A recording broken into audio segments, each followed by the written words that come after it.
aí, galera, tudo bem? Hoje eu quero falar com você de 5 dificuldades que talvez você tenha na pronúncia da língua portuguesa.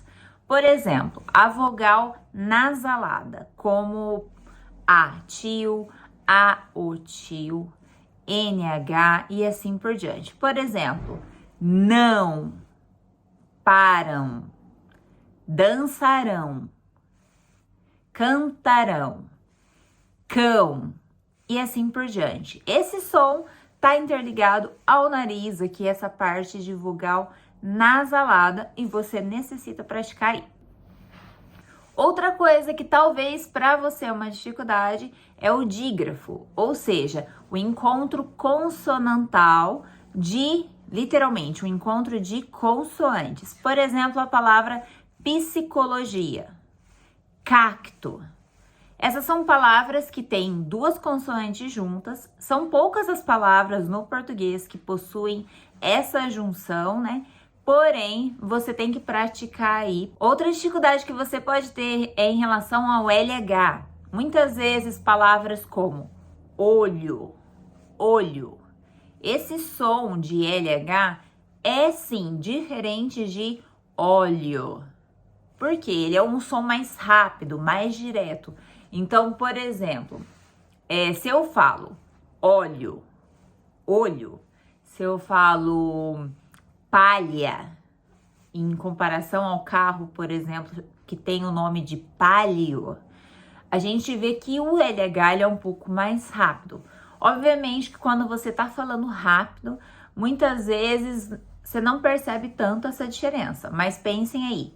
Calha, palha, olho, tudo muito rápido aí com essa junção do LH.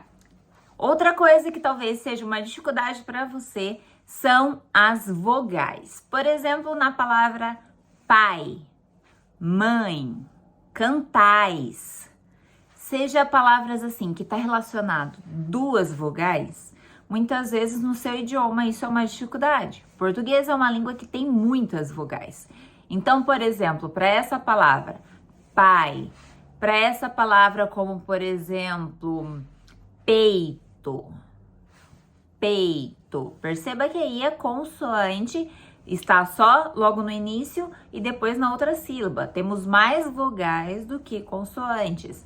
E na mesma sílaba há o encontro de duas vogais. Então, vai fazer esse som de ai, ei, oi, ui, au, tipo aula. Pode fazer o som também de ou, por exemplo, outro. E isso você tem que praticar aí. Por último, e não menos importante, é o bendito R. O R no português tem alguma pegadinha aí, principalmente para você que é falante do espanhol. Quando o R está no começo da palavra, ele vai ter o som de R.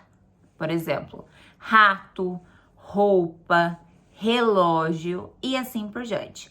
Agora, se o R está no meio da palavra, vai depender de duas coisas. Se ele inicia uma sílaba, por exemplo, carro, se eu falo para, perceba que teve sons aí diferentes. Por quê? O R foi duplicado e no outro o R estava sozinho, iniciando uma sílaba.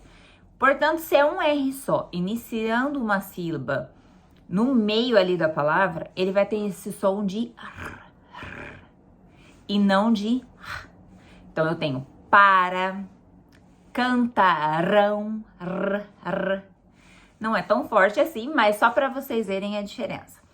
Se você quiser que faça o som de no meio da palavra, é necessário que sejam dois R's. Por exemplo, carro, carroça. Então, observem aí como é que é o R. E se você vê um R no meio da palavra e no fim de sílaba, ainda vai ter um terceiro som.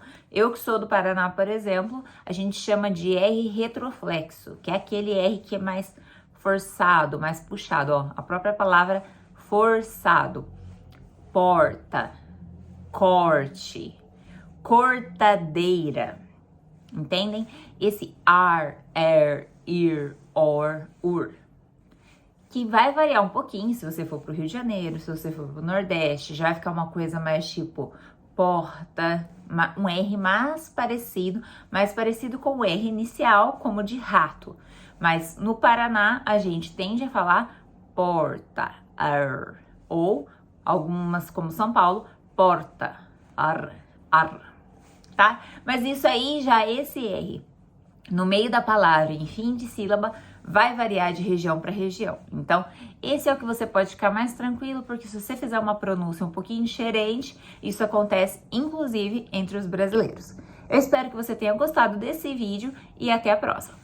Um beijo. Não deixe de seguir os nossas redes sociais e também dar uma curtida e compartilhar esse vídeo. Tchau!